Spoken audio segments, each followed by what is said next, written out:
I'm Devi Harpal, and we are living in the most beautiful place in the world, we think.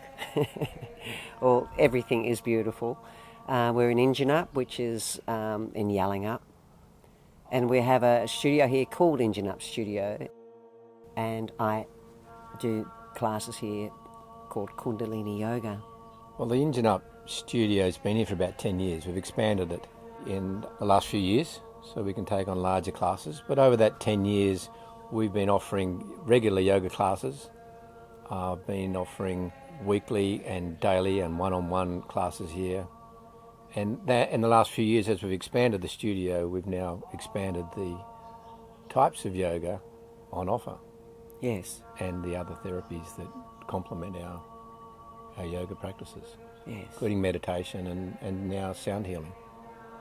Yeah, so a lot of people don't know what Kundalini Yoga is, and Kundalini Yoga is actually a technology, and it's backed by science. Some of our practices are actually endorsed by Stanford University in the US and also by the American Psychiatric Society, because we deal with a lot of people that are sort of lost in their own way or have lost their way. So Kundalini Yoga is all about connecting to the self. It's all about going inner, because most people today, or most of us, live our lives focused externally and are basically thinking about what other people, they're more worried about what other people think than about themselves.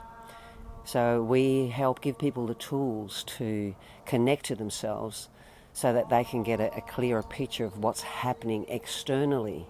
And it's powerful, it's different, it's not your normal based yoga. You can do our yoga in a chair.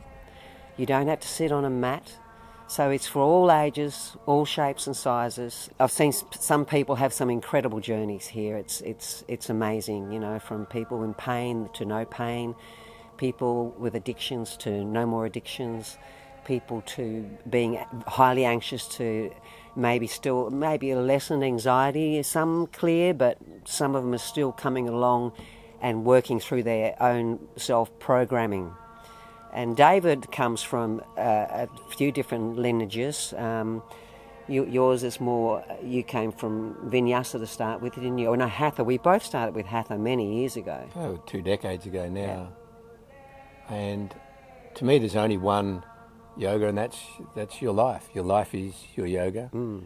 And if someone asks me how do I know how my yoga is progressing, I would say, well, to look at the relationships in your life and how are they, what feedback are you getting from them? And also, are you still reacting the same way you used to react? Do you still get triggered by the same things you used to get triggered by? If you can become aware of those patterns that Devi was talking about, then the question is, okay, some of those patterns aren't working for me anymore. And we get to that stage in our life. We all have different stages in our lives. And so just because a pattern worked at one stage in our life, or a set of ways of moving through life, they may not be the ideal techniques for the next stage of our life. And so then how do we make that transition? And how do we soften that transition so that we go gracefully into this transformative process that we're talking about, really. It's about supporting each other through these stages with the tools to help complement the inner transformation, the inner work that you're talking about. And it's quite powerful. When people start to realise, who am I? Who are you? It's a great question to ask oneself, because most of the time you realise you're not really who you think you are.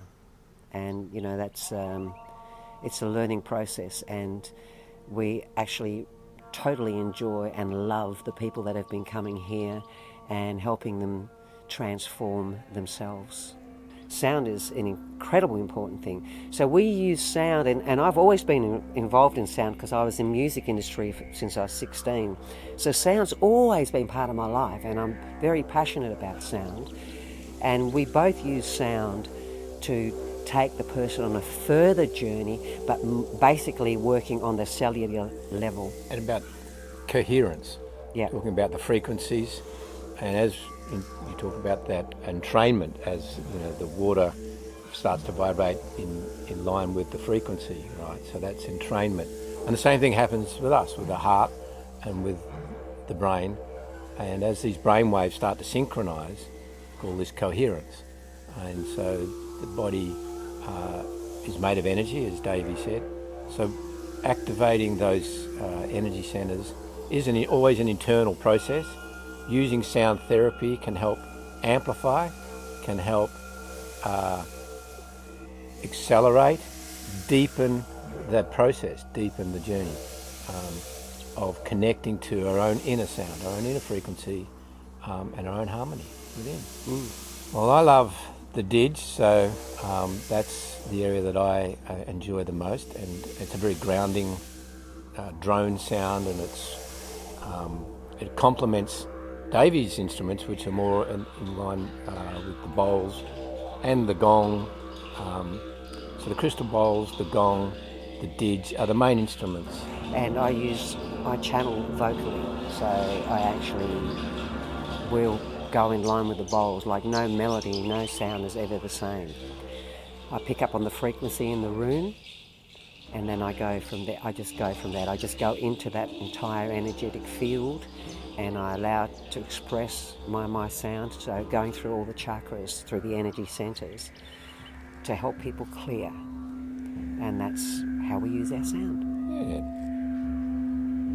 People seem to love it, so it's a great way to finish a class. I mean, one of our classes is it